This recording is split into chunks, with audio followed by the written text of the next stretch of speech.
இந்த அருமையான ஆண்டவரை மத்தியான வேலைக்காக நாங்கள் உமக்கு நன்றி செலுத்துகிறோம். ஆண்டவரே, இந்த நாளில் ஆவியானவர் எங்களோடு கூட பேசும்படியாக நாங்கள் செபிக்கிறோம்.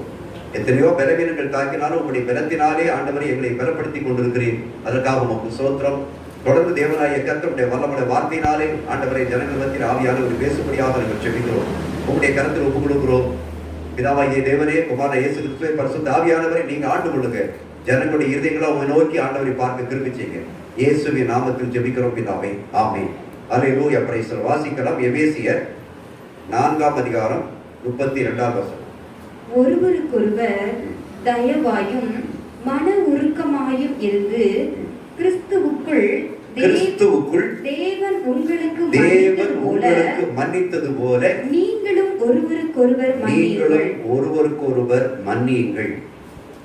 அருமையான தேவனுடைய பிள்ளை, கிறிஸ்துவுக்குள் ஒரு புது வாழ்வு, கிறிஸ்துவுக்குள் ஒரு புது வாழ்வு பெற்றுக்கொள்ள வேண்டும் என்று சொன்னால் கடந்த நாட்களில் என்ன செய்வது என்று சொல்லி யோசித்துக் கொண்டிருக்கின்ற பொழுது ஆவியானவர் மன்னிப்பு என்ற ஒரு காரியத்தை வெளிப்படுத்தினார். மன்னிப்பு இல்லை என்று சொன்னால் கிறிஸ்து ஒரு மனுஷனுக்குள்ளே என்ன செய்ய முடியாது, வாழ முடியாது. எந்த மனுஷனுக்குள்ளே மன்னிக்கக்கூடிய ஒரு சுபாவம் இருக்கிறதோ அந்த மன்னிக்கக்கூடிய ஒரு சுபாவம் இருக்கக்கூடிய மனுஷனுக்குள்ளதான் என் தேவனாகிய கர்த்தர் ஆளுகை செய்ய முடியும்.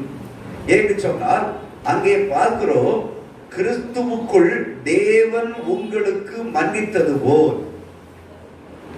கிறிஸ்துவுக்குள் யார் மன்னிக்கின்றார்? தேவன் மன்னிப்பு கொடுக்கின்றார். கிறிஸ்து இல்லாம தேவன் என்ன செய்ய முடியாது, மன்னிப்பு கொடுக்க முடியாது.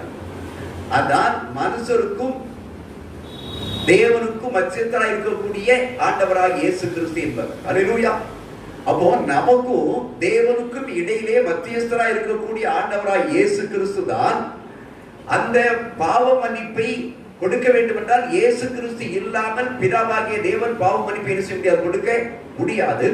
அதான் துதியின் 6ஆனிலே தேவனாகிய கர்த்தர் வார்த்தை, இயேசுவின் இரத்தத்தாலே கழுவப்பட்டிருக்கிற தேவனுடைய பிள்ளைகளுக்கு எல்லாத்துக்கும் தேவன் இப்படி இருக்கிறார், அவர் நன்மை செய்கிறவராக இருக்கிறார். அவர்களை ஒருவர் ஒன்று செய்ய முடியாது, தொட முடியாது. அல்லேலூயா.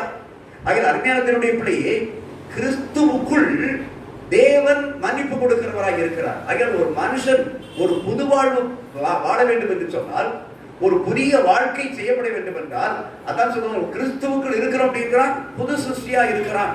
அவன் கிறிஸ்துவுக்குள் வாழக்கூடிய ஒரு மனுஷன் எந்த ஒரு பாவத்தையும் மன்னிக்கிற ஒரு சுபாவமுடையவனாக இருக்க வேண்டும். அல்லேலூயா.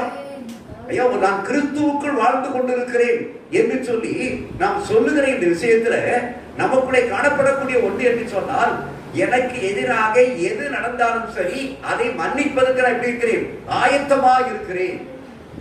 அதை மன்னிப்பதற்கு ஆயத்தமாக இருக்கிறேன். இதுதான் அப்போஸ்தலனாகிய பவுல் கொலோசியர் 3ஆம் அதிகாரத்துல 13ஆம் வசனத்தில் இப்படியாக சொல்லுகின்றான். கொலோசியர் 3ஆம் அதிகாரம் 13ஆம் வசனத்தை வாசியுங்கள். ஒருவர் தாங்கி ஒருவர் பேரில் தாங்கி ஒருவர் பேரில்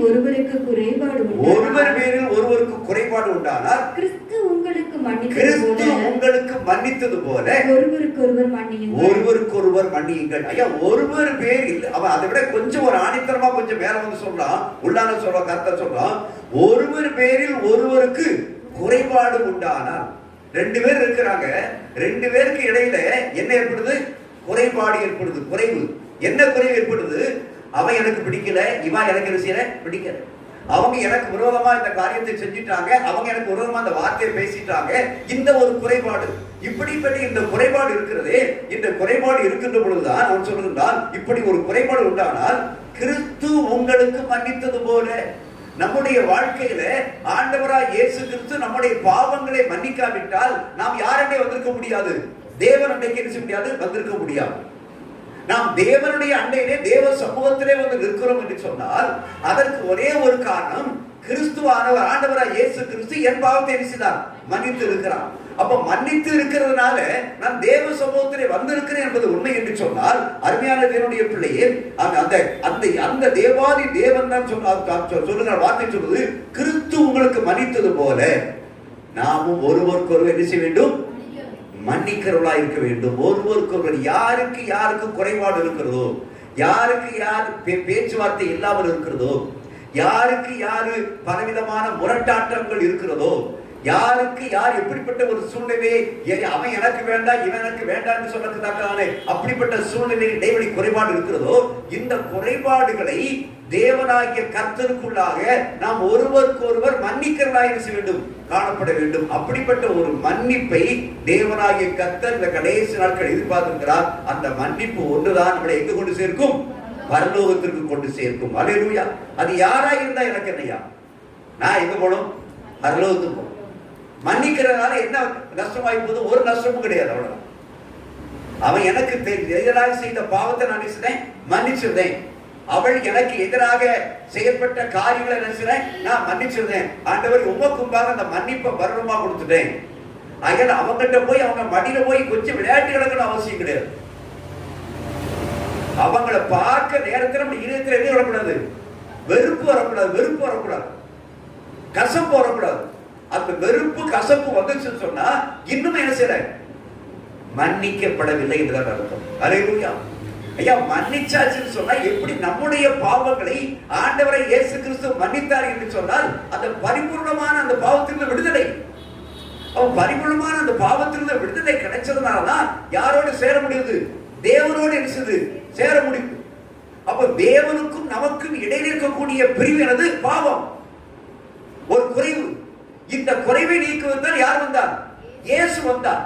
அப்ப அந்த இயேசு நம்முடைய பாவங்களை நாம் தேவனோடு ஐக்கியமா இருக்க வேண்டும் என்பதற்காக, தேவனோடு சேர்ந்து நாம் உறவாட வேண்டும் என்பதற்காக நம்முடைய பாவங்களை, நம்ம செய்திருக்கக்கூடிய எல்லா குறைகளையும் அவர் அப்படியே வந்து இடையிலே வந்து நம்முடைய பாவங்களை, நம்முடைய குறைபாடுகள் எல்லாவற்றையும் தன் மீது எரிசினார், ஏற்றுக்கொண்டார். அவர் தன் மீது ஏற்றுக்கொண்டதனால எனக்கு என்ன கிடைச்சது? பாவ மன்னிப்பு கிடைச்சது. அருமையான இந்த பாவ மன்னிப்பு என்பது எங்கே இருந்து கொடுக்கப்பட்டது? ஆண்டவராய் இயேசு கிறிஸ்து இந்த பூமியிலே 3 ஆண்டுகள் தன் ஊழியத்தை செய்யும் போது கூட ஜனங்களின் பாவங்களை நேரடியாக மன்னித்தார். ஆனா இன்னைக்கு புறஞ்சலே இருக்கக்கூடிய நமக்கு இந்த பாவ மன்னிப்பு எங்கே இருந்து கிடைத்தது? அந்த சிலுவையிலே கிடைத்தது. அல்லேலூயா.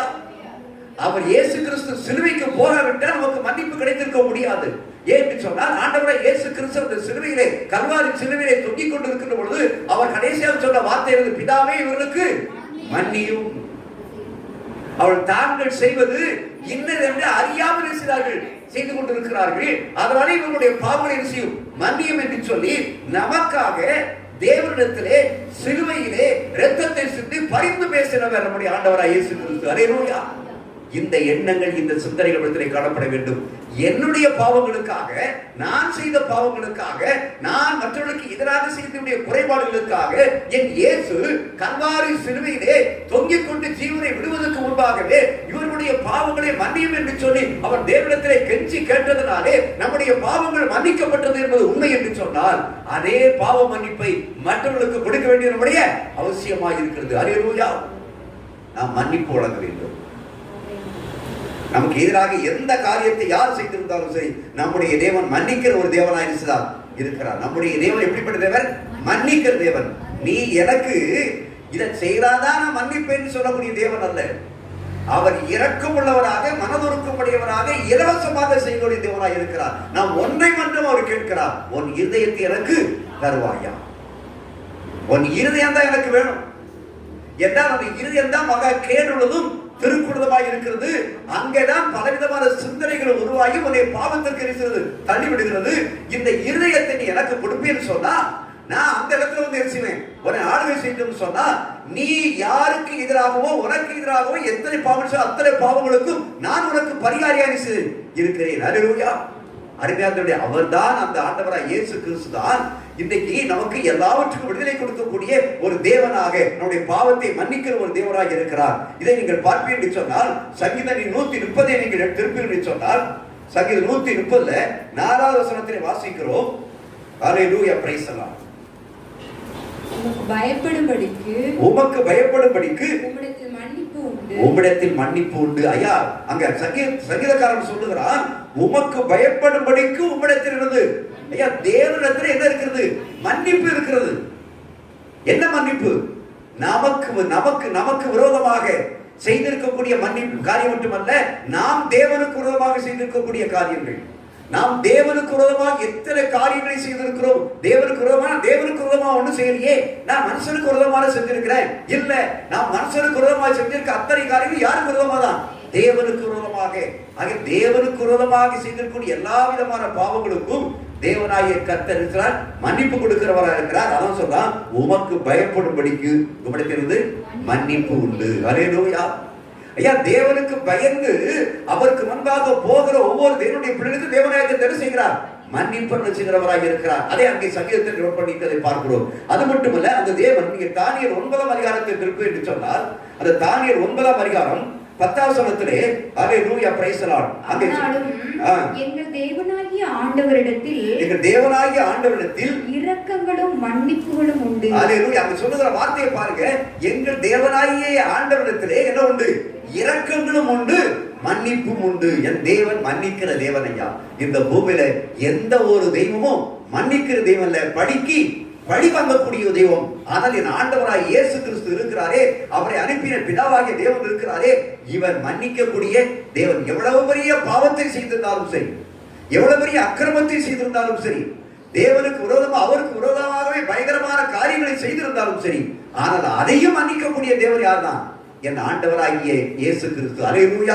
அருமையான தேவனுடைய பிள்ளைதான் எங்கள் ஆண்டவர். அவர் இரக்கமுள்ளவர் மட்டுமல்ல, மன்னிக்கிற தெய்வம். அல்லேலூயா. சொல்லுங்க எல்லாரும், என் ஆண்டவர் மன்னிக்கிற தெய்வம். எனக்கு விரோதமாய், ஆண்டவரே உமக்கு விரோதமாய் எத்தனை பாவங்களை செய்தாலும் அத்தனை பாவங்களை நீர் மன்னிக்க அவர் ஆயத்தமாக இருக்கிறவர். அல்லேலூயா. அருமையான தேவனுடைய பிள்ளை. அது மட்டுமல்ல, எரேமியா அதை விட கொஞ்சம் மேற்படியில போய் எரேமியா தீர்க்கதரிசி சொல்றான்.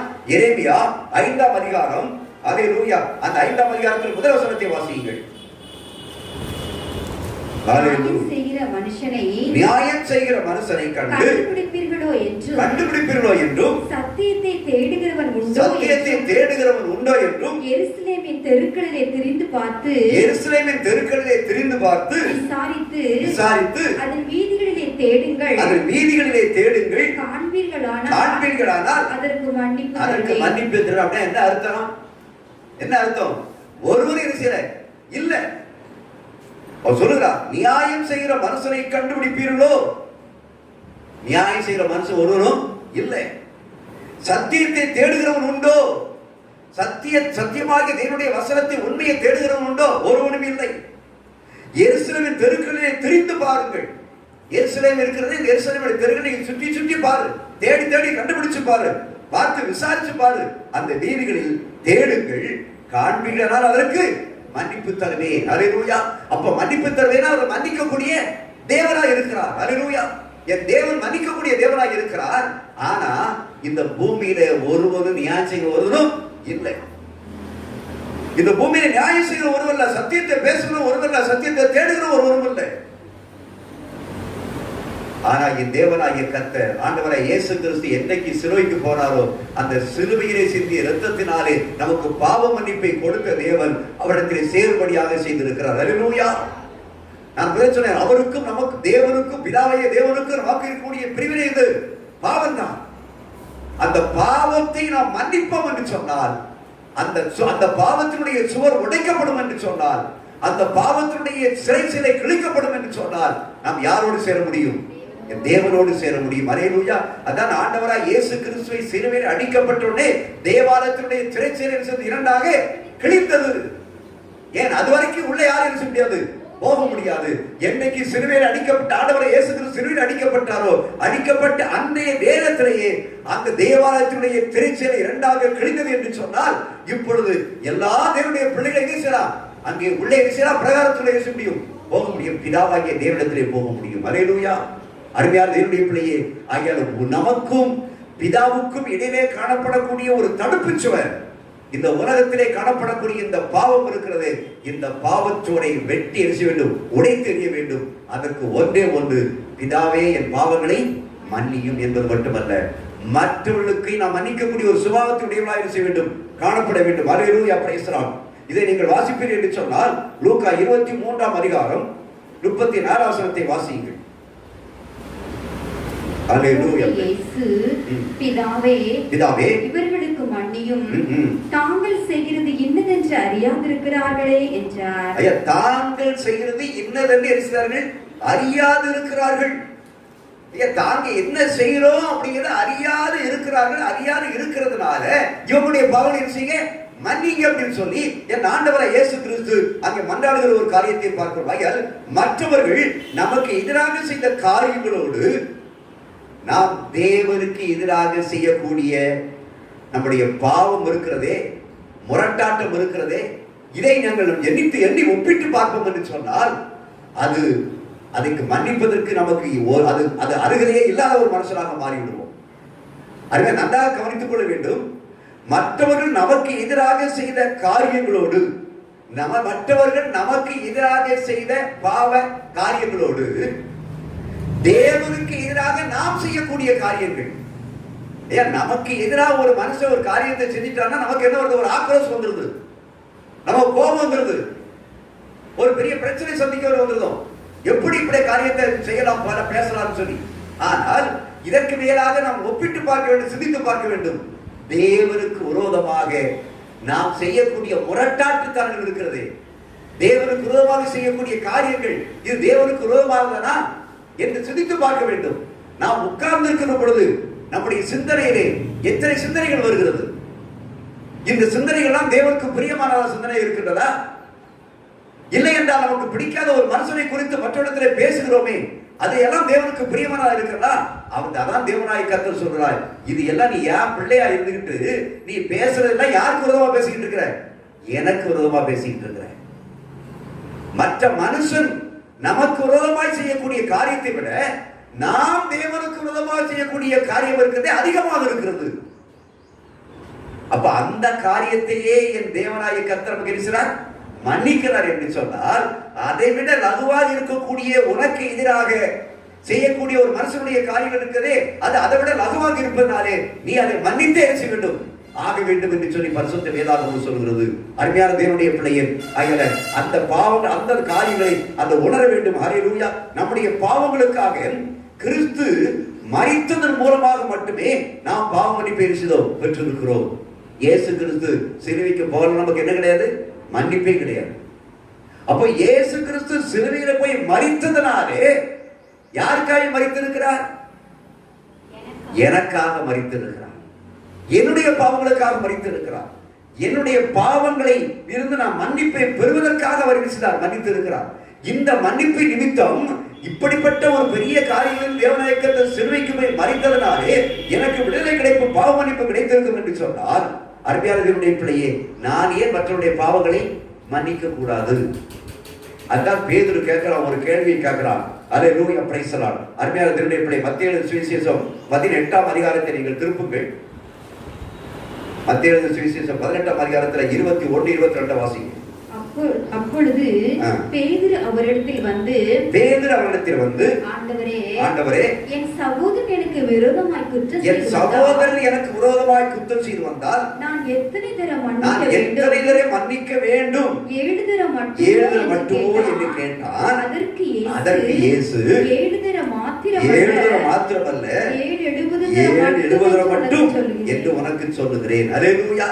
அருமையாக நன்றாக கவனித்து பார்க்க வேண்டும். பேதுரு ஆண்டவராய் இயேசு கிறிஸ்து ஒரு கேள்வி கேட்கிறான். என்ன கேள்வி கேட்கிறான்? ஆண்டவரே, என் சகோதரன் எனக்கு விரோதமாய் குற்றம் செய்து வந்தார். அவன் கேட்ட கேள்வி நல்ல கேள்விதான். யார்? அவருடைய சகோதரன். இன்னைக்கு இந்த கேள்வியை நீங்க ஆண்டவர்கிட்ட ஜெபமாயிடவே எடுக்கிறீங்களா? ஆண்டவரே, இயேசுவே, என் சகோதரன், என் சகோதரி, என் குடும்பத்தில் உள்ளவன், என் தகப்ப வயிற்றுல பிறந்தவன், என் கணவன் கூட பிறந்தவன், ஆண்டவரே எனக்கு விரோதமா பாவம் செய்தாங்கன்னு சொன்னா நான் அவங்களை மன்னிக்கிறது எப்படியப்பா? விரோதமாக குற்றம் செய்து வந்தால் நான் எத்தனை தடவை மன்னிக்க வேண்டும்? 7 தரம் மட்டுமோ என்று கேட்டான். ஏன்னா 7 என்பது அன்னைக்கு சொல்லப்பட்ட ஒரு வழக்கு சொல். ஆனா பூமியில என்ன சொல்றாங்க? முக்கா 3 நேரம், 4ஆம் நேரத்துக்கு சான்ஸ் கிடையாது. ஆனால் 7 என்பதை அவன் பயன்படுத்துகிறதை பார்க்கிறோம். அவன் நல்ல ஒரு ஜெபத்தை கேட்கிறான் பாருங்க. இன்னைக்கு என்னைக்காவது ஒரு நாள் உங்களுடைய இதுவரைக்கும் ஒரு நாள் ஜெபத்திலேயாவது, ஆண்டவரே எனக்கு விரோதமா என் தாய், எனக்கு விரோதமாய் உடம்பிறந்த தங்கச்சி, என் அக்கா, இல்லை என் சகோதரன், இல்லை என் மாமனார் வயிற்றுல பிறந்தவங்க, இல்லை என் தகப்பனார் வயிற்றுல பிறந்தவங்க, இவங்க எனக்கு விரோதமாய் செய்த குற்றங்களுக்கு ஆண்டவரே நான் எப்படிப்பா மன்னிக்கணும், அப்படி எப்படி மன்னிக்கணும் கூடிய ஒரு எண்ணமாவது அந்த உலகத்தில் வந்திருக்கிறா. அந்த அப்படி ஒரு ஜெபத்தை நீங்க பண்ணிருப்பீங்கன்னு சொன்னா கர்த்தர் மன்னிச்சிருப்பார். அல்லேலூயா. அந்த மன்னிப்பு கிடைச்சிருந்துன்னு சொன்னா இன்னைக்கு நம்முடைய வாழ்க்கை என் ஆண்டவர் வருகைக்கு எப்படி இருக்கும்? ஆயத்தமா இருக்கும். நல்லா கவனிக்கணும். நம்ம எதுக்காக ஜெபம் பண்றோம்? நம்ம விரோதமா சகோதரன் ஒண்ணு பண்ணிட்டான், ஆண்டவரே எனக்கு விரோதமா அந்த சகோதரன் பண்ணிட்டான், இந்த சகோதரி பண்ணிட்டான், ஆண்டவரே நான் சும்மாவே இருக்க மாட்டேன், ஆண்டவரே நீர் எப்படியா என் கண்களுக்கு முன்பாக அவங்களை திருத்தணும். எப்படி திருத்தணும்? அவங்க கண்களுக்கு முன்பாக விடுதலை நினைச்சணும் பார்க்கணும். ஆண்டவர் நீர் தண்டனை கொடுக்கறத நான் நினைச்சணும் பார்க்கணும். ஆனா நான் திருந்தவே மாட்டேன், நான் மன்னிக்கவே மாட்டேன் அப்படின்னு சொன்னா ஆண்டவர் என்ன சொல்றாரு? மகனே மகளே, நீ என்னைக்கு அந்த அந்த பாவத்தை மன்னிக்கிறியோ, அந்த சுபாவத்தை மன்னிக்கிறியோ, அதுக்கு ஒரு படம் தான் நான் உன்னை நினைச்சுவேன் மன்னிப்பேன். அவன் பேதர் கேட்கிறான், அதுக்கு ஏன் சொன்னாரு? 7 தரம் மாத்திரம் அல்ல. இவன் கேட்கிறான் 7 தரம் மட்டும் மன்னிச்சா போதுமானே கேட்கிறான். 7 தரம் மட்டுமல்ல, 7-70 தரம். அல்லேலூயா. 7-70 தரம் என்று சொன்னால் வாழ்க்கையில் உயிரோடு இருக்கிற வரைக்கும் என்னென்ன எத்தனை நேரம் செய்வானோ அத்தனை பாவத்தையும் நினைச்சணும் மன்னிக்கணும். பரிபூர்ணம். 7-70 490 மட்டும் அப்படியே கணக்கு போட்டு வச்சுக்கிட்டே இருக்கக்கூடாது. ஆனா 470 எண்ணெய் கணக்கு போட்டு உயிரே நிச்சயம் போய் அதுக்குள்ள உயிரே போயிடும். அல்லேலூயா. அருமையான தேவனுடைய பிள்ளையே, இன்னைக்கு இந்த சுபாவங்கள் நமக்குள்ளே வர வேண்டும். இன்னைக்கு சிறுவை தியானங்கள் நடந்து கொண்டிருக்கிறது. உலகம் முழுவதும் இன்னைக்கு சிறுவையை பற்றி பிரசங்கம் பண்ணி கொண்டிருக்கிறார்கள். ஆனால் உனக்கு விரோதமாய் ஒருவர் பாவம் செய்தால் அந்த பாவத்தை நீ மன்னிப்பாய் என்று சொல்லத்தக்கதான அந்த விதமான வார்த்தை இன்னைக்கு அதிகமாய் பிரசங்கிக்கப்படவில்லை. ஏன் சொன்னா பிரசங்கிக்கிற நானே குற்றவாளியாக தான் இருப்பேன். அருமையான தேவனுடைய பிள்ளையே, தேவனுடைய வார்த்தை சொன்னா 7-70 தரம் என்று 7 மட்டுமல்ல, 7-70 தரம் மட்டும். நீங்க எத்தனை தரம் மன்னிச்சிருப்பீங்க? நீங்க ஒரு தரம் மன்னிச்சிருந்தா கூட சரியா போயிருக்கும். ஒரு தரம் மன்னிச்சிருப்போம், மன்னிச்சிருக்க மாதிரி பேசிக்கிடுவோம். ஆனா இருந்துட்டு இருக்கும் அந்த வடு உள்ள உட்கார்ந்துட்டே இருக்கும். அந்த காயம் ஒரு நாள் இருக்கிறது வடு ஏற்படலாம், ஆனா காயம் இருக்கக்கூடாது. பிறர் மூலமாக நம்முடைய இருதயத்திலே காயங்கள் ஏற்பட்டிருக்கும். அதை மன்னித்திருக்கும் என்று சொன்னால் அந்த காயம் எதா மாறி இருக்கும்? தழும்பாக மாறி இருக்கும். அல்லேலூயா. தழும்பா மாறினா அந்த புண்ணிய விஷயம் மாறிட்டுது. அந்த ஒண்ணுமே விஷயம் இல்லை. ஒரு விடுதலை, அந்த பிரச்சனை ஒரு விடுதலை. அருமையான பிள்ளை, ஆண்டவராய் இயேசு கிறிஸ்துவை தேவனாக ஆராதிக்கக்கூடிய தேவனுடைய பிள்ளைகளுடைய ஒவ்வொரு வாழ்க்கையிலும் இன்னைக்கு வேற பிரசங்கமே தேவையில்லைங்க. ஆனா பிரசங்கம் நமக்கு என்ன தேவைப்படுது? ஆசீர்வாதம், ஆசீர்வாதம், ஆசீர்வாதம். ஏன் பிரச்சனை தீருமா? ஏன் பிரச்சனை தீருமா? ஆண்டவர் கேட்கிறாரு, முதல்ல உனக்கு எனக்குள்ள பிரச்சனையை தீர்த்துடுவா அப்படிம்பாரு. அல்லேலூயா. கேமரா காக்க மாட்டாரா? ஏன் நீ ஓ பிரச்சனை சொல்லிட்டு இருக்கியப்பா, யாருக்கு சொல்லிட்டு இருக்கிய? நீ முதல்ல உனக்கு எனக்குள்ள பிரச்சனையை தீர்த்துட்டு நினைச்சுவா வா. ஏன் இந்த பிரச்சனை? அவருக்கு நமக்கு என்ன பிரச்சனை? அந்த அவனுக்கு எதிராக பாவம் இருக்கு இல்லையா, அந்த பிரச்சனை தான். அதை தீர்த்துட்டு நினைச்சுவா. நீ வா. நீ அப்படி வந்து சொன்னா நான் உன் கூட நினைச்சுவேன், நிற்பேன். அல்லேலூயா. உன் கூட உட்கார்ந்து இருப்பேன். உன்னை யாரும் நினைச்ச முடியாது, தொட முடியாது.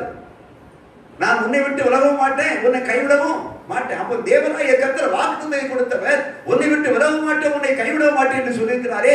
அவர் கைவிடாதவனமாக விலகாதவனமா இருக்கணும்னு சொன்னா, அவர் நம்ம கூட இருக்கணும்னு சொன்னா, நம்ம அவருக்கும் நமக்கு இருக்கக்கூடிய இடைவெளி எரிசனும் தூரம் எடுக்கணும். அல்லேலூயா. Praise the Lord. மற்றவர்களுக்கு விரோதமாக இருக்கக்கூடிய அத்தனை பாவ எண்ணங்களை சிந்தனைகளை செய்யணும், வெறுத்து தள்ள வேண்டும். என் ஆண்டவராய் இயேசு கிறிஸ்து நாம் எவ்வளவு பெரிய பாவிகள், எத்தனை பாவங்களை செய்திருக்கிறோம், எத்தனை குற்றங்களை செய்திருக்கிறோம், எத்தனை பேருக்கு நம்மளால குறைபாடுகள் ஏற்பட்டிருக்கு, பிரச்சனை ஏற்பட்டிருக்கிறது, அதையெல்லாம் நாம் மன்னித்து இருக்கிறோமா? அருமையான தேவனுடைய பிள்ளையே, இது நீங்க வீட்டுல போய் தொடர்ந்து நீங்க வாசித்து பாருங்க. அதுக்கு பின்னால் ஆண்டவராய் இயேசு கிறிஸ்து சில உவமைகளை குறித்து சொல்லுகிறார். அந்த 23 இருந்து நீங்கள் பின்னாலே கடைசி 34 வரைக்கும் வாசித்து பார்ப்பீர்கள் என்று சொன்னால் சில உவமைகளை சொல்லி சொல்லி ஏன் எப்படிப்பட்ட ஒரு மன்னிப்பு கொடுக்க வேண்டும் என்பதை குறித்து அங்கே சொல்லி இருக்கிறதை பல காரியங்களை பார்த்திருக்கிறோம். அதை வீட்டில் போய் 2வது படித்து பாருங்கள். அருமையான தேவனுடைய பிள்ளை, இப்படிப்பட்ட ஒரு மன்னிப்பை தான் தேவனாய் தரிசிறார், விரும்புகிறார். அப்படி மன்னிக்கப்பட்டவன் தான் கிறிஸ்துவுக்குள்ள என்ன வாழ்வு நடத்த முடியும்? புது வாழ்வு நடத்த முடியும். அல்லேலூயா. அருமையான தேவனுடைய பிள்ளையே, அல்லேலூயா, பிரைஸ் தி லார்ட். நீங்கள் அது மட்டுமல்ல, லூக்கா 17ஆம் அதிகாரம் 34 வசனத்தை வாசிங்கள். லூக்கா 17:3-4. உங்களை குறித்து எச்சரிக்கையாயிருங்கள். சொல்றார், உங்களை குறித்து எச்சரிக்கையாயிருங்கள். உன் சகோதரன் உனக்கு விரோதமாய் குற்றம் செய்தால், உன் சகோதரன் உனக்கு விரோதமாய் குற்றம் செய்தால் அவனை கடிந்து கொள். அவன் மனஸ்தாபப்பட்டால் அவனுக்கு மன்னிப்பாயாக. அவன் ஒரு நாளில் 7 தரம் உனக்கு விரோதமாய் குற்றம் செய்து 7 தரமும் உன்னிடத்தில் வந்து நான் மனஸ்தாபப்படுகிறேன் என்று சொன்னார். மனப்பூர்வம் படுகிறேன் என்று சொன்னால் அவனுக்கு மன்னிப்பாயாக. மனஸ்தாபப்படுகிறேன் என்று சொன்னால் அவனுக்கு மன்னிப்பாயாக. ஹலோ, இங்கதான் இருக்கிறோமா? தேவனாகிய கர்த்தர் சொல்றார், ஆண்டவராகிய இயேசு கிறிஸ்து சொல்றார், உங்களை குறித்து செய்யுங்கள், எச்சரிக்கையாயிருங்கள். நம்ம தான் யாரை குறித்து? அடுத்தவங்க தான் கையை நிட்டுமே தவிர நம்மளை குறித்து கொஞ்சம் கூட நினைச்சு மாட்டோம். நம்ம என்னெல்லாம் செஞ்சிருக்கிறது நமக்கு தெரியாது, நம்ம என்னெல்லாம் பேசிருக்கிறது நமக்கு தெரியாது. நம்ம சொல்லுவது பூரா அடுத்தவங்களை தான் குறை சொல்றது. அடுத்தவங்களை கையை நீட்டும் போது பெருவர்கள் யாரும் நிற்கும்? நம்ம மதம் மத்தியம் முதல்ல நீ சரிபடுது. அதாவது உங்களை குறித்து எச்சரிக்கையாயிருங்கள். நாம் மற்றவர்களை குறித்து சொல்லுகின்ற பொழுது நான் எப்படி இருக்கிறேன் என்பதை முதலில் நிதானித்து ஆராய்ந்து பாருங்கள். மற்றவர்களை குறை சொல்வதற்கு முன்பாக நம்மிடத்தில் அந்த குறை இருக்கிறதா என்பதை செய்ய வேண்டும், சோதித்தறிய வேண்டும். அதான் சொல்றாரு, உங்களை குறித்து எச்சரிக்கையாயிருங்கள். சொல்லிட்டு சொல்றாரு, உன் சகோதரன் உனக்கு விரோதமாக குற்றம் செய்தால் அவனை கடிந்து கொள். நீ அவனை கடிந்து கொள்ள வேண்டும் என்றால் நீ எப்படி இருக்க வேண்டும்? அதான் உங்களை குறித்து எச்சரிக்கையாக சொல்லப்பட்டது. நீ மற்றவர்கள் உனக்கு, ஒரு சகோதரன் உனக்கு விரோதமாய் செய்ததை நீ கடிந்து கொள்ள வேண்டும் என்று சொன்னால் நீ எப்படி இருக்க வேண்டும்? என் தேவனுக்கு முன்பாக உண்மையா இருந்திருக்க வேண்டும். அவர்களுக்கு விரோதமாக நீ ஒரு பாவத்தையும் ஒரு குற்றத்தையும் செய்யாதவனாக இருந்திருக்க வேண்டும். Hallelujah, praise the Lord. நம்ம கண்ணுல உத்தரத்தை வச்சுட்டு அடுத்தவன் கண்டக்கூடிய துரும்ப பார்க்கிறது என்ன? அதான் ஆண்டவர் உங்களை குறித்து எச்சரிக்கையா இருந்து, நீ அடுத்தவனை ஒரு சகோதரன் உனக்கு விரோதமா பாவத்தை செய்திருக்கும் போது அவனை நீ கடிந்து கொள் என்று சொல்லுகிறார். நீ கடிந்து கொள்ளும் போது நீ எச்சரிக்கையா இருக்க வேண்டும். நீ அதே பாவத்தையோ அதே குற்றத்தையோ நீ செய்யாம இருந்திருக்கணும். சரி, அப்படி செய்யாம இருக்கிற அந்த குற்றத்தை செய்தால் நீ கடிந்து கொள். கடிந்து கொள்ளாமல் இருக்கக்கூடாது. அல்லேலூயா. பரிசுத்த வேதாகமம் சொல்கிறது, உனக்கு எதிராக மட்டுமல்ல, எந்த இடத்திலும் உன்னுடைய சகோதரனா உடன்பிறந்த சகோதரனா இருக்கக்கூடிய இது இருக்குது. கிறிஸ்துவுக்குள் எல்லாரும் எப்படிப்பட்டவர்கள் தான்? சகோதரர்கள் தான். சபையில யாரா இருந்தாலும் சரி, கிறிஸ்துவுக்குள் எல்லாரும் ஒருவருக்கு ஒரு சகோதரன். அப்படிப்பட்ட ஒரு சூழ்நிலை, ஒருவர் தன் தேவனுக்கு விரோதமா ஒரு பாவத்தை செய்திருப்பது உனக்கு தெரிய வந்தால் நீ அவனை என்ன செய்ய வேண்டுமா? கடிந்து கொள்ள வேண்டும். கடிந்து கொள்ளாம முதுவை தட்டி விட்டுட்டா என்ன அர்த்தம்? முதுவை தட்டி விட்டு இருந்தா அதுக்கு சப்போர்ட் பண்றதுன்னு அர்த்தம். அல்லேலூயா. அருமையானவர்களே, அப்படி கடிந்து கொள்ள வேண்டும். கடிந்து கொள்ளுகிற பொழுது அவன் உலகத்திலே நீ இந்த பாவத்தை மன்னித்து என்று சொன்ன என்ன செய்ய வேண்டும்? மன்னிக்க வேண்டும். சரி, இப்படி 7 நேரம் பாவத்தை செஞ்சுட்டு 7 நேரம் குற்றம் செஞ்சுட்டு 7 நேரம் கேட்கிறான். அப்ப 7 நேரம் கேட்டாலும் சரி, 7 நேரமும். ஆனா எத்தனை நேரம் கேட்க முடியும்? உனக்கு உலகம் தான் வரும். உலகத்துல சொல்லுவாங்க முக்கா 3 நேரம் தான். இதுக்கு மேல உனக்கு சாட்டை அடிதான் நினைக்கணும். இதுக்கு மேல இந்த பக்கத்துல முகத்தை எட்டி பார்க்க வந்துடாது. ஆனா பரிசுத்த வேதாகமம் சொல்றது, ஒரு சகோதரன் எத்தனை முறை உனக்கு விரோதமாக பாவத்தை செய்திருந்தாலும் சரி, அவரை கடிந்து கொள். ஏன்னா கடிந்து கொண்டால் அவனை செய்வதற்கு எதுக்காக கடிந்து கொள்ளப்படும்? அவன் திருந்துவான். அந்த பாவத்தை திரும்பி செய்யாமல் இருப்பான். அவன் திருந்துவதனால, கடிந்து கொள்வதனால உனக்கு என்ன கிடைக்கிறது என்று சொன்னால், ஒரு ஆத்மா ஆதாயம் கிடைக்கிறது. அல்லேலூயா. அப்படியே விட்டுட்டு போனதல்ல, நீ செய்தது தவறு, இப்படி செய்யக்கூடாது என்று சொல்ல வேண்டும். கடந்த மாதத்துல எங்க வீட்டுல வச்சுட்டு ஒரு காரியம் நடந்துச்சு. திடீரென்று சொல்லி ஒரு கடிந்து கொள்ளல் வந்துச்சு. திடீர்னு சொல்லி எனக்கு விரோதமான ஒரு காரியம் வந்துச்சு. வார்த்தை உடனே நான் செய்யணும்னு சொன்னா கோபமா கண்டிக்கல. இத பேச வேண்டிய அவசியமே இல்லை. அமைதியா சமாதானமா இருந்தது. உட்கார். எனக்கு இந்த பூமியில உள்ள பொருள் முக்கியம் அல்ல. எனக்கு எல்லாம் எதை இழந்தாலும் சரி, எனக்கு பரலோகத்துல எனக்கு எல்லாமே இருக்குது.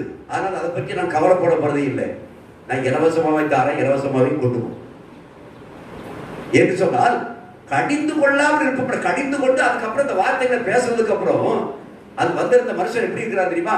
அப்படியே வாயை பொத்திக்கிட்டு அமைதியா ஒரு 1/4 மணி நேரம் உட்கார்ந்துக்கிட்டு அப்படியே திருப்பி அமைதியா திருப்பி போயாச்சு.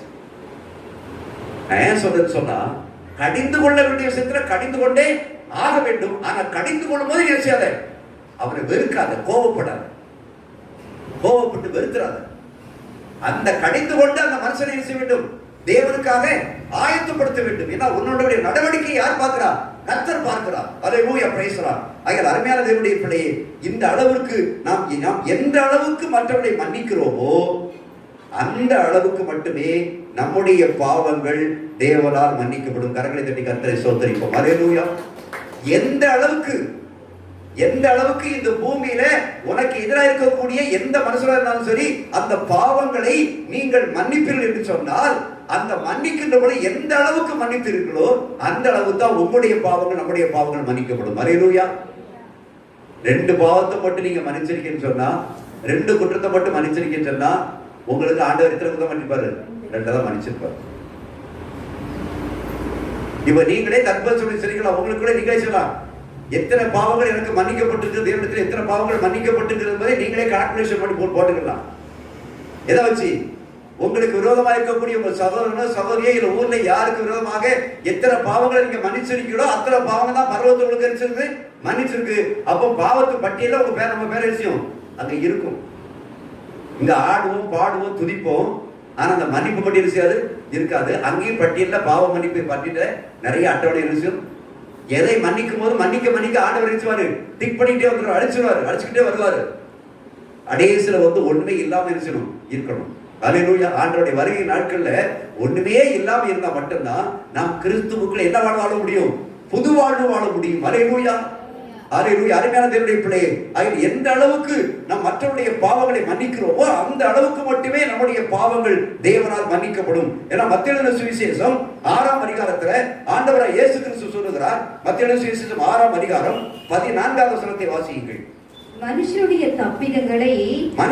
தப்பிதங்களை நீங்கள் அவர்களுக்கு மன்னித்தால் உங்கள் பரமபிதா உங்களுக்கும் மன்னிப்பார். ஐயா, பாவத்தை மன்னிக்கிறவர் யார்தான்? பிதா தான் மன்னிக்கணும். பிதா யார் மூலமாக மன்னிப்பாரு? இயேசு கிறிஸ்து மூலமாக மன்னிப்பாரு. அப்ப மன்னிக்கிறவர் பிதா. அந்த பிதாட்ட போய் நமக்காக வேண்டி நம்ம மற்றவருடைய பாவத்தை மன்னிக்காம ஆண்டவராகிய இயேசு கிறிஸ்து பிதாட்ட போய் நமக்காக பரிந்து பேச மாட்டார் என்று அறிந்து கொள்ளுங்கள். மற்றவருடைய பாவங்களை மன்னிக்காமல் நம்முடைய பாவங்களை மன்னிப்பதற்கு ஆண்டவராகிய இயேசு கிறிஸ்து பிதாவிடத்தில் என்ன செய்ய மாட்டார்? பரிந்துரைக்க மாட்டார், பரிந்துரை செபத்தில் எடுக்க மாட்டார். அவருடைய ஆண்டு இயேசு சொல்றாரு, மனுஷனுடைய தப்பிதங்களை நீங்கள் அவர்களுக்கு மன்னித்தால் உங்கள் பரமபிதா உங்களுக்கு என்ன செய்வார்? மன்னிப்பார். அது மட்டுமல்ல, மனுஷனுடைய தப்பிதங்களை நீங்கள் அவர்களுக்கு மன்னியாதிருந்தால் உங்கள் பிதா உங்கள் தப்பிதங்களை மன்னியாதிருப்பார். அல்லேலூயா. அதைத்தான் 12ஆம் வசனத்துல வாசிக்கிறோம், ஒரு ஜெபத்தை எடுக்கிறோம். 12ஆம் வசனத்துல எங்கள் கடனாளிகளுக்கு நாங்கள் மன்னிக்கிறது போல, எங்கள் கடனாளிகளுக்கு நாங்கள் மன்னிக்கிறது போல அப்படின்னா நாங்க ஒண்ணுமே மன்னிக்க மாட்டோம், அதனால எங்களுடைய பாவங்களையும் மன்னிக்காதீங்க. அப்ப நம்முடைய பாவங்களை மன்னிக்காதீங்கன்னா நம்ம சோப்படிக்கிட்டு இருக்கிறோம். அல்லேலூயா. அருமையான தேவனுடைய பிள்ளையே, தேவனுடைய வார்த்தைகளை நன்றாக ஆராய்ந்து பார்க்க வேண்டும், சிந்தித்து பார்க்க வேண்டும். என்று சொன்னால் மனுஷனுடைய தப்பிதங்களை நீங்கள் அவர்களுக்கு மன்னித்தால் மட்டும்தான், சகோதரனுக்கு நம்முடைய சகோதரனுக்கு எதிராக பாவங்கள் செய்திருப்போம் அதை மன்னித்தால் மட்டும்தான், நமக்கு விரோதமாக அவன் பாவம் செய்தால் அவர் மன்னித்தால் மட்டும்தான் நம்முடைய பாவங்களை செய்வார், அவர் மன்னிப்பார். என் தேவனுக்கு முன்பாக நியாய தீர்ப்புக்கு என்று வாதாட முடியவே முடியாது. ஆண்டவரே, என் சகோதரர் நியாய தீர்ப்பு கொண்டு வரும் ஆண்டவரே, எனக்கு விரோதமா இவ்வளவு பாவத்தை இவ்வளவு காரியத்தை செஞ்சுட்டான், இவ்வளவு நஷ்டம் அடைஞ்சிருக்கிறேன், அதனால அவருடைய நியாய தீர்ப்பை கொண்டு வந்து நிறுத்தணும்னு என்ன செய்ய முடியாது, கேட்கவே முடியாது. அவருக்கு ஆண்டவர்கிட்ட கேட்பாரு, எப்ப முதல்ல நீ நியாய தீர்ப்பு ஆயத்தமாவா, நீ முதல்ல நியாய தீர்ப்புக்கு ஆயத்தமா, முன்னால நீ பரிசுத்தவாட்டியா இருக்கு, அப்பதான் எனக்கு தேவனிடத்தில் நினைச்ச முடியும், பெற்றுக்கொள்ள முடியும். அல்லேலூயா, பிரைஸ் தி லார்ட். அருமையான தேவனுடைய பிள்ளையே, இதைத்தான் தேவனாகிய கர்த்தர் ஆணித்தரமாக சொல்ல விரும்புகின்றார். அல்லேலூயா, பிரைஸ் தி லார்ட். கடைசியாக முடிக்கக்கூடிய வேளையில் ஒரு சாட்சியாக இந்த மன்னிப்பு சாட்சி இடத்திலே சொல்லி அல்லேலூயா செய்தி முடிக்க ஆசைப்படுகிறேன். அல்லேலூயா, அல்லேலூயா. ஒரு மிகுந்த ஒரு தேவ பக்தி உள்ள ஒரு மனுஷன் ஹாங்காங் தேசத்திலே புகழ்பெற்ற ஒரு செய்தித்தாள் இருக்கின்றது. அந்த ஹாங்காங் தேசத்தில் புகழ்பெற்ற ஒரு செய்தித்தாளுடைய அவன் செய்தித்தாளுடைய ஒரு நிருபராக ஒரு தேவனுடைய மனுஷன் அவர் அங்கே நிருபராக இருக்கின்றார். டேவிட் எக்மன் என்பவர்.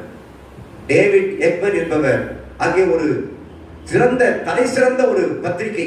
அந்த பத்திரிகையிலே இவர் ஒரு நிருபராக இருக்கிறார், பணியாற்றி கொண்டிருக்கிறார். ஆனால் இவர் யாருக்கு பயப்படுகிறவர்? தேவனுக்கு பயப்படுகிறவர். ஆனால் இதற்கு மேலாக ஒரு தலைவராக இருக்கக்கூடிய நிருபர் ஒருவர் இருக்கிறார். அந்த பத்திரிகை ஸ்தலத்திற்கு, அந்த செய்தித்தாளத்திற்கு தலைமை நிருபர் ஒருவர் இருக்கின்றார். அந்த தலைவர் ஒருவர் இருக்கிறார் என்றால் அவர் யாரை அறியாதவர்? தேவனை அறியாதவர். அவர் எப்பொழுதுமே இவர் தேவனுடைய பிள்ளை. இந்த ஏக்மன் என்பவர் தேவனுடைய பிள்ளையாக இருக்கிறபடினாலே, தேவனுக்கு பயந்து நடந்து கொண்டிருக்கிறபடினாலே, அந்த தலைவராக இருக்கக்கூடிய அந்த நிருபர் என்ன செய்து கொண்டிருப்பார் என்றால், இவரை பார்த்த உடனேயே ஏளனமான வார்த்தை, தேவனுடைய நாமத்தை தூசிக்கக்கூடிய வார்த்தைகளினாலே சொல்லிக்கொண்டே அவர் இருப்பார். யாரு? இந்த தேவனுடைய மனுஷனுக்கு, தேவனுடைய உண்மையுள்ள மனுஷனுக்கு, தேவனுக்கு பயப்படுகிற மனுஷனாக இருக்கக்கூடிய ஏக்மன் இருக்கிறாரே, இவருக்கு தலைவராக இருக்கக்கூடிய அந்த பத்திரிகை, அந்த பத்திரிகையுடைய தலைமை நிறுவுவர் இவரை பார்த்த உடனேயே இவரை குறித்து மோசமான முறையில தேவனை குறித்து கர்த்தருடைய வார்த்தை என்ன சொல்லுது? கர்த்தருடைய நாமத்தை வீணிலே வழங்காதிருப்பாயாக. அது வீணாக வழங்கப்படும் அந்த வார்த்தைகளுக்கு இவர் இதயத்தில் குத்துப்படியாக அந்த தலைவர் நிறுவனர் என்ன சொன்னார்? சில வார்த்தைகளை பார்த்த உடனே தலைவர் இவர் சொல்லிக்கொண்டே இருப்பாங்க. சொல்லிக்கொண்டு இருக்கக்கூடிய வேளையில இவர் உள்ளத்திலே என்ன வருகிறது? ஒரு வெறுப்பு வருகிறது. இவர் யார்? தேவனுடைய மனுஷன். ஒரு வெறுப்பு வருகிறது, ஒரு கோபம் வருகிறது. அந்த கோபம் வருவது மட்டுமல்ல, ஒரு மூர்க்கத்தனம் வருகிறது. மூர்க்கத்தனம் வந்த உடனே இவரை இப்படியே விட்டுக்கிட்டே இருக்க கூடாது. யார் சொன்னா? அதுக்கு அத்தனுடைய வசனத்தை சொன்னாரு. ஏன் சொல்றாரு? கர்த்தருடைய நாமத்தை வீணிலே வணங்காதிருப்பாயாக. எப்படி என் தேவனுடைய நாமத்தை வீணில வணங்கலாம்? எப்படி நாமத்துடைய பேரை சொல்லி எப்படி எதிராக பேசலாம்? அப்படிங்கக்கூடிய ஒரு கடும் கோபம், ஒரு மூர்க்கவரி வருகிறது. மூர்க்கவரி வந்த உடனே இவருக்குள்ள எப்படியாவது அவரை கடிந்து கொள்ள வேண்டும் என்று சொல்லி இவர் என்ன நினைக்கிறார். நினைத்த உடனே ஒரு நாள் அவர்களுடைய அறைக்கு போகிறார். அறைக்கு போன உடனே இவர் சொல்றார். போன உடனே இவரை குறித்து ஒரு ஏளனமான வார்த்தைகளை, கர்த்தரை குறித்து ஏளனமான வார்த்தை சொன்ன உடனே இவருக்கு கோபம் கடுமையாக வந்துடுது. கோபம் கடுமையாக வந்த உடனே அதை கேட்ட உடனே இவர் உள்ளத்திலே ஒரு கொதிப்பு, ஒரு ஆவேசம் வந்த உடனே தேவனுடைய நாமத்தை வீணிலே வழங்குவது எனக்கு பிடிக்கவில்லை என்று சொல்லி கடுமையாக அவருக்கு கோபத்தோடு பேச ஆரம்பித்தார். நீங்க நான் கிட்ட வரும்போதெல்லாம் நீங்க என் கர்த்தருடைய நாமத்தை வீட்டிலே வழங்கமாக தேவையில்லாத வார்த்தைகளை பேசிட்டு இருக்கிறீங்க. இது எனக்கு என்ன பிடிக்கவில்லை என்று சாதாரண முறையில் சொன்ன கடும் கோபத்திலே அவர் சொல்ல ஆரம்பித்தார். கடும் கோபத்தில் சொன்ன உடனேயே இதுவரைக்கும் நம்மளை எதிர்த்து பேசாத மனுஷன் இன்றைக்கு நம்மளை எதிர்த்து பேசிவிட்டார் என்பதை குறித்து அவர் மிகவும் வேதனைப்படுகிறார். வேதனைப்பட்டு மிகவும் சஞ்சலப்பட்டு கொண்டிருக்கிறார். ஏன் இப்படி பேசுகிறாய்? நான் உனக்கு மேல அதிகாரியாக இருக்கிறேன்.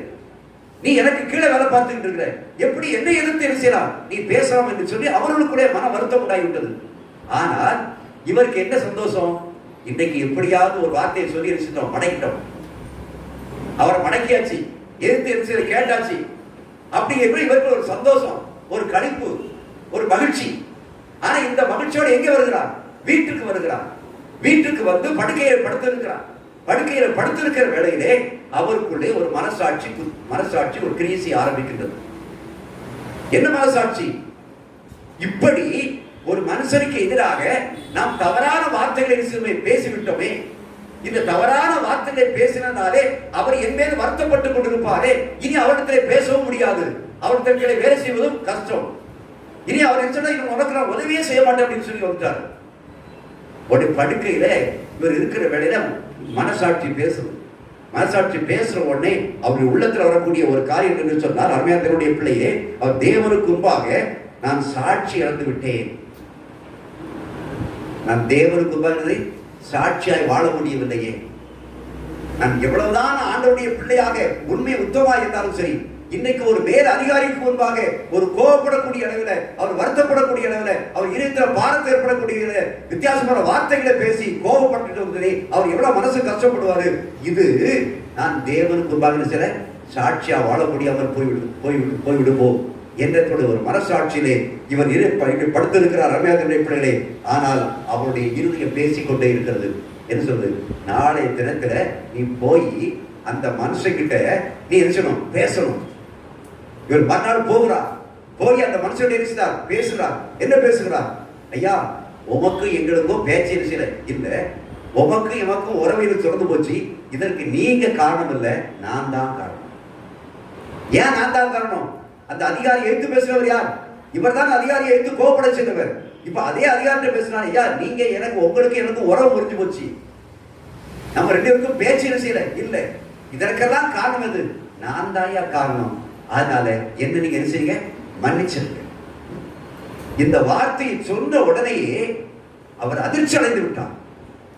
ஏன் இந்த மனுஷனா இப்படி வந்து இடத்துல பேசுகிறான் என்று சொல்லி அதிர்ச்சி அடைந்தது மட்டுமல்ல, அடுத்தால இதே இந்த ஏற்பன் என்பவர் சொல்லுகிறார், ஐயா நீங்களா இந்த பத்திரிகைக்கு தலைகள் தான் நீங்களே எழுதுங்க. அப்படி எழுத முடியட்டா நீங்க என்று சொல்லுங்க, நான் உங்களுக்கு என்ன உதவி செய்கிறேன். அது வரைக்கும் உங்களுக்கு ஒரு உதவி செய்ய மாட்டேன், செய்ய மாட்டேன்னு சொல்லி வந்தவர், நான் உங்களுக்கு என்ன உதவி செய்யணும் அத்தனை உதவி செய்தவையா, ஆனா நான் பேசுறது மட்டும் என்ன செய்ய, நீங்க மன்னிச்சிருங்க. அப்படி சொன்ன உடனேயே அவருடைய உச்சந்தலை குளிர்ந்தது, அவர் அப்படியே மனம் இறங்கினார். அது மட்டுமல்ல, இதே ஏற்பன் சொன்னார், ஐயா இன்னொரு இடத்துல ஒரு பெரிய தொழிலதிபர் இருக்கிறார், வருகிறார், ஒரு கூட்டம் நடக்கிறது, அது அவருடைய சாட்சி அவர் பகிர்ந்து கொண்டு இருக்கிறார், அந்த சாட்சியை பகிர்ந்து கொண்டு இருக்கிறார், நீங்கள் அந்த கூட்டத்திற்கு செல்ல முடியுமா? அவர் வேற தயக்கம் காட்டினார். திருப்பி நான் அந்த கூட்டத்துக்கு வருகிறேன் என்று சொன்னார். அந்த கூட்டத்துக்கு அவர் சென்றார். அங்கே தேவனை குறித்ததான சாட்சி பகரப்பட்டது. சாட்சி பகரப்பட்ட அந்த மாத்திரத்திலே இதே ஆண்டவருடைய நாமத்தை வீணிலே வழங்குகிற அந்த மனுஷன் இருக்கிறானே, அந்த மனுஷன் ஆண்டவரை இயேசு கிறிஸ்துவை சொந்த ரட்சகராக ஏற்றுக்கொண்டு வெளியே வந்தான். அல்லேலூயா! அருமையான தேவனுடைய பிள்ளையே, ஒரு கோபம், அவன் ஆண்டவரை அறியாதவன் தான், ஆண்டவருடைய நாமத்தை வீணிலே வணங்குறவன் தான். ஆனால் இவன் தேவனுக்கு பயந்து இருக்கிறவன், தேவனுக்கு உண்மையாக இருக்கிறவன். ஆனால் அப்படிப்பட்ட அவன் அறியாதவரை கூறி நாம் ஒரு கடுமையான வார்த்தையை சொல்லி மனவேதனைப்படுத்த விட்டு விடுமே என்றக்கூடிய ஐயப்பாடு. ஏன் என்று சொன்னால், இந்த வருத்தத்தின் பாடலே, இந்த ஐயப்பாட்டிலே, அவருடைய இருக்கக்கூடிய மன கவலையிலே இன்னைக்கு ஒரு ஆத்துமாவை தேவனுக்கு முன்பாக நாம் இழந்து விட்டோமோ? இதை யார் பார்த்து கொண்டிருக்கிறார்? கர்த்தர் பார்த்து கொண்டிருக்கிறார். ஆத்துமா ஆதாயம் செய்வதால் ஒரு தொழிலை தவிர நீ ஆத்துமாவை கெடுப்பதனுடைய தொழில் அல்ல. உள்ளத்தை மனசாட்சி பேசினது. இவர் திரும்பமாக அறிஞர்களுடைய பிள்ளைகளே, அந்த ஆத்மா திரும்பத்திலே மன்னிப்பு கேட்டதனால அந்த மன்னிப்பு நிமித்தம் அந்த ரட்சிக்கப்படாத மனுஷன் இன்னைக்கு யாரா மாறிவிட்டான்? இயேசுடைய பிள்ளையா மாறிவிட்டான். இதற்கு காரணம் என்ன? அவன் தன்னை தாழ்த்தினான், தனக்குள்ள இருக்கக்கூடிய பெருமைகளை உடைத்தான், தனக்குள்ள இருக்கக்கூடிய ஆக்ரோஷத்தை எல்லாத்தையும் தவிடுபடி ஆக்கிவிட்டு அந்த மனுஷனுக்கு முன்பாக தன்னை போய்விடு, ஆண்டவர் நீர் என்னை மன்னித்து விடும், நீர் பேசின பேச்சு எனக்கு வருத்தம் தான், ஆனா அது நான் உங்களுடைய உறவை உடைப்பதற்கு நான் தான் காரணம், ஒரே இடத்துல தொழில் செய்கிற ஒரே தலைமை தான் காரணம் என்று சொல்லி என்னை மன்னித்து விடும் என்று சொல்றது ஒரே ஒரு மன்னிப்பு தான் அந்த மனுஷனை சேர்ந்து கிறிஸ்துவுக்குள்ளாக வழி நடத்துறது உண்மை என்று சொன்னால், அருமையான தேவனுடைய பிள்ளையே, இன்னைக்கு அறிந்தவனோ ஆண்டவரை அறிந்தவனோ அறியாதவனா இருக்கிறவனும், இன்னைக்கு ஆண்டவரை இன்னைக்கு சேர்ந்திருக்கிறவனும் சேராமல் இருக்கிறவனும், யாருக்கு எதிராலும் நீங்கள் பேசக்கூடிய வார்த்தையினாலே ஒரு ஆத்துமாவை இழந்து விடுகிறீர்கள். பரலோகத்துக்கு கொண்டு போகக்கூடிய ஆத்துமாவை இழந்து விடுகிறீர்கள். இதை யார் பார்க்கிறார்? என் கர்த்தருடைய கண்கள் பார்க்கிறதையா? நியாயத்திற்கு நாள்ல அது விஷயம். உன்னுடைய ஆத்மா ஆதாயம் படத்தால ஒன்னை ரட்சித்தேன், உன் பாவங்களை மன்னிச்சேன், நீ இப்ப மற்றவருடைய பாவங்களை மன்னிக்காம நீ இப்பொழுது நியாயத்திற்கு நாள்ல இருக்கிறாயே என்று சொல்லி கணக்கு கேட்கும் போது நம்மளால் ஒன்று பதில் சொல்ல முடியாது. அருமையான தேவனுடைய பிள்ளையே, ஆகிய இன்றைக்கு ஒன்றை புரிந்து கொள்ளுங்கள். இந்த மன்னிப்பு என்பது ஜனங்களை கிறிஸ்துவுக்குள்ளாக நடத்தக்கூடிய ஒரு வழி. அல்லேலூயா! இந்த மன்னிப்பு கொடுக்காத ஒரு வாழ்க்கை, நீ ஒரு ஆத்துமாவை எங்கே கொண்டு கொள்கிறாய்? பாதாளத்திற்கு நேராக திருப்பி விடுகிறாய். நீ மன்னித்தால் எந்த ஒரு மனுஷனுக்கு எதிராக உனக்கு எதிராக கூடிய மனுஷனை மன்னிக்கின்ற பொழுது அந்த மனுஷன் தானாகவே என்ன செய்வான்? கீழே இறங்கி வந்து உன்னுடைய சாயலை பார்க்கிறான். உன்னுடைய சாயல் யாருடைய சாயலாக திருப்போது? கிறிஸ்துவின் சாயலாக திருப்போது. உன்னை பார்க்கும்போது கிறிஸ்துவை பார்க்கின்றான். கிறிஸ்து சிலுவையில் அடிக்கப்பட்ட சிலுவை காட்சியை பார்க்கின்றான். கிறிஸ்து எல்லாருடைய பாவங்களை மன்னித்தது போல இவனுடைய பாவங்களை மன்னித்து இருக்கிறான் என்று சொல்லி அவன் கிறிஸ்துவண்டைக்கு வந்து சிலுவை காட்சியை நோக்கி பார்க்கிறாயா? அந்த சிலுவை காட்சி நிமித்தமாக அவன் தேவனுடைய பிள்ளையாக மாறுகிறான். அல்லேலூயா! அருமையான தேவனுடைய பிள்ளையே, ஒரு காரியம் நடைபெற வேண்டும் என்று சொன்னாலும் சரி, ஒருவேளை உனக்கு எதிராக இருக்கக்கூடிய கடந்த நாட்கள் பாஸ்டர் மனா அவர்கள் சாட்சி சொன்னார்கள். ஏன் என்று சொன்னால், அவர்கள் சொல்லக்கூடிய அங்க அவங்களுடைய வீடு கட்டப்படுகிறது. ஆக வீடு ஒரு போதகராக இருந்து வீடு கட்டப்படுறதால இவங்க ஆலயத்தான் கட்டலாம் சொல்லி லோக்கல் பஞ்சாயத்துல அநேக கம்ப்ளைண்ட் கொடுத்து என்ன ஆச்சு? அதுக்கு அப்புறம் விடக்கூடாதுன்னு சொல்லி தடுத்து நிப்பாட்டிட்டாங்க. அவர் சொன்னார், ஐயா நான் வீடு தான் கட்டுறேன், நீங்க ஊழியக்காரங்க வீடு கட்டினா அவங்க வச்சிருச்சுவீங்க, ஆனா நடத்தீங்க தர முடியாதுன்னு சொல்லிட்டாரு. ஆனால் அதே கிழக்குடைய தகப்பனார் இறந்தார். அந்த பஞ்சாயத்துடைய கிழக்கு தகப்பனார், அவருக்கு இவருக்கு வேற கிழக்கு தான், இவருக்கு வேற உறவு கிடையாது. இருந்தாலும் கூட அந்த பஞ்சாயத்துடைய கிழக்குடைய தகப்பனார் இறந்து விட்டார் என்று துஷ்டியை கேட்பதற்காக இவர்களுடைய சேர்ந்த இன்னொரு நண்பருமாக அங்க வீட்டுக்கு போனார்கள். வீட்டுக்கு போய் அந்த துஷ்டியை நலமாய் விசாரித்துக் கொண்டு இருந்து பேசிக்கொண்டே இருக்கின்ற பொழுது அந்த பையனுடைய இறந்த அந்த கிழக்குடைய தகப்பனார் இருக்கிறாரே, அது கூட பெண்களுடைய இன்னொரு தகப்பனாருக்கு நண்பாக பழக்கமுள்ள காரியங்கள் எல்லாத்தையும் பேசிக்கொண்டு இருந்த உடனேயே அவருக்குள்ளே ஆவியானவர் கிரியை செய்ய ஆரம்பித்திருக்கின்றார். இந்த கிழக்கு எனக்கு எதிராக இருந்து எனக்கு அப்புறம் தர மாட்டாங்களா, எனக்கு கையெழுத்து பார்க்க தரமாட்டாங்களா அப்படின்னு சொல்லி இவர் ஆக்ரோஷமா இருந்து இந்த மனுஷனை நான் பார்க்கவா, இந்த மனுஷனை நான் பேசவா அப்படின்னு சொல்லி என்ன காரியம் செய்ய முடியாது.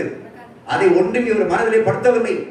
அவர்கள் செய்த எந்த காரியம் தான் ஆண்டவரே நீங்க தான் மன்னிக்கணும்ப்பா, நீங்க தான் கிரியை செய்யணும்னு சொல்லி ஜெபத்தோடு போய் அங்க பேசிக்கொண்டு இருந்த உடனே அந்த மனுஷனே தடைப்பட்டு வச்சிருக்கக்கூடிய மனுஷனே திருப்பி எழுந்திருந்து சொன்னானா, சார் நான் 3 நாளைக்கு லீவ் போட்டுருக்கிறேன், 3 நாளை லீவ் இருந்துச்சு முடிஞ்சிடும், 4ஆம் நாள் நான் பஞ்சாயத்துக்கு வருவேன், முதல்ல உங்க பேப்பரை எடுத்து நான் எழுதுறேன், நான் ரெக்கார்ட் பண்ணி அனுப்பிடுறேன், கரங்களை தட்டியா கத்தனை சோதிக்கூடாது. அல்லேலூயா.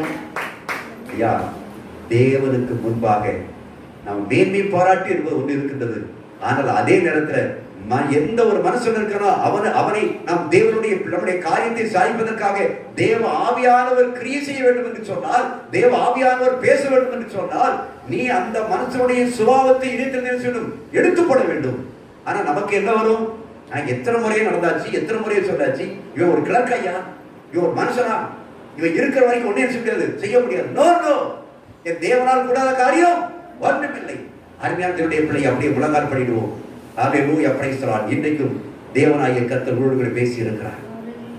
இது இந்த மன்னிப்பு வந்தால் ஆசீர்வாதம் பரத்திலிருந்து எரிசியும் இறங்கி வரும். நீ கிறிஸ்துவுக்குள்ளாக ஒரு புது வாழ்வு, நீ கிறிஸ்துவுக்குள்ளாக ஒரு புதுமையான ஒரு காரியம் செய்யப்பட வேண்டும் என்று சொன்னால், முதலாவது நீ செய்யக்கூடிய காரியம் உனக்கு விரோதமாய் செய்திருக்கக்கூடிய அத்தனையுடைய பாவங்களையும் மன்னிப்பதற்கு ஆயத்தப்படும். நீ அதை மன்னித்தால் மட்டுமே, மனுஷனுடைய பாவங்களை மன்னித்தால் மட்டுமே பிதாவாகிய தேவன் பாவங்களை மன்னிப்பார். நீ மன்னிக்காவிட்டால் பிதாவாகிய தேவன் பாவங்களை செய்ய மாட்டார், மன்னிக்க மாட்டார் என்று சொன்னால் என் ஆண்டவராகிய இயேசு கிறிஸ்து உனக்காக பிதாவிடத்தில் பரிந்துரை செய்ய மாட்டார். ஏன் இன்னைக்கு நம்முடைய ஜெபங்கள், அநேக ஜெபங்கள் கேட்கப்படவில்லை? ஏன் இன்னைக்கு நம்முடைய ஜெபங்களுக்கு ஏன் அதிகமாக பதில் கிடைக்கவில்லை? ஏங்கிக் கொண்டிருக்கிறோமே, காரணம் என்ன என்று சொன்னால், இன்னைக்கு அந்த ஜெபத்தை ஆண்டவராகிய இயேசு கிறிஸ்து எங்க தீட்டு போல, பிதாட்ட கொண்டு போல. காரணம்னு சொன்னா, உனக்கு விரோதமாக செய்யக்கூடிய காரியத்தை நீ என்ன செய்யல, மன்னிக்க. இன்னைக்கு எவ்வளவு கோபம் வருகிறது, எவ்வளவு டென்ஷன் வருகிறது. நமக்கு நினைத்த காரியம் நடக்கவில்லை, நான் நினைத்தபடி இந்த வேலை முடிக்கப்படவில்லை என்பதை குறித்து நமக்கு எவ்வளவு தாறுமாறாக அந்த மனுஷனை குறித்ததான அந்த கோபம் வருகிறது, இதயத்தில் எவ்வளவு வெறுப்பு வருகிறது, எவ்வளவு கடுச்சல் வருகிறது. இது எல்லாவற்றையும் கர்த்தர் பார்த்து கொண்டிருக்கிறார். மகனே மகனே, அதுல எந்த மனுஷன் ஆனாலும் சரி, அவன் நமக்கு விரோதமாக செய்திருக்கக்கூடிய எந்த காரியமாக இருந்தாலும் சரி, அதை மன்னிக்கிற ஒரு சுபாவம் செய்ய வேண்டும், காணப்பட வேண்டும். பத்திரிகை நிருபர்கள் தான், அதற்கு மேல் அதிகாரி தான். ஆனால் வீணான வார்த்தை ஒன்று ஒரு பேசவில்லை, கர்த்தருடைய நாமத்தை தூசிக்கூடிய வார்த்தை பேசினார். அதனால் இவருக்கு கோபம். ஆனால் அந்த மாம்சத்திலே அவர் கிரியை செய்தார். ஆனால் ஆவியானவர் அவரோடு இடைப்பட்டார். அந்த பாவத்தை மன்னித்தார். நான் தான் உங்களுக்கு விரோதமாக பேசிவிட்டேன், மன்னித்து விடுங்கள். அவர் மனம் இறங்கினார், தேவனுடைய சாட்சியை கேட்டார், தேவனுடைய பிள்ளையாக மாறினார். இன்றைக்கு மர்மையான தேவனுடைய பிள்ளையை எத்தனை ஆத்துமாக ரட்சிக்கப்படுவதற்கு நாம் தடையா இருக்கிறோம், எத்தனை கூட்டங்கள் ரட்சிக்கப்படுவதற்கு நம்ம தடையா இருக்கிறோம், எத்தனை குடும்பங்கள் ரட்சிக்கப்படுவதற்கு நம்ம தடையா இருக்கிறோம். விட்டுக் கொடுக்கக்கூடிய சுபாவம் மட்டும் இருக்கின்றதா, மன்னிக்கிற சுபாவம் மட்டும் இருக்கின்றதா? அதே காரியத்தை தானே பேசிக் கொண்டிருக்கிறோம். ஆவியானவர் இன்னைக்கு உங்களோடு பேசுகிறார். நீயும் நானும் பரலோகத்துக்கு போகணும்னு சொன்னாங்க. அந்த பாவ மன்னிப்பினுடைய நிச்சயத்தை பெற்றுக்கோ. பாவ மன்னிப்பின் நிச்சயத்தை பெற்றுக்கொள்ள வேண்டும். பரலோகத்தில் ஓரிடம் நீ பெற வேண்டும். பாவம் மன்னிப்பின் நிச்சயத்தை பெற்றுக்கொள்ள வேண்டும். பரலோகத்தில் ஓரிடம் நீ வர வேண்டும். இயேசு தருகிறார், இன்று தருகிறார்.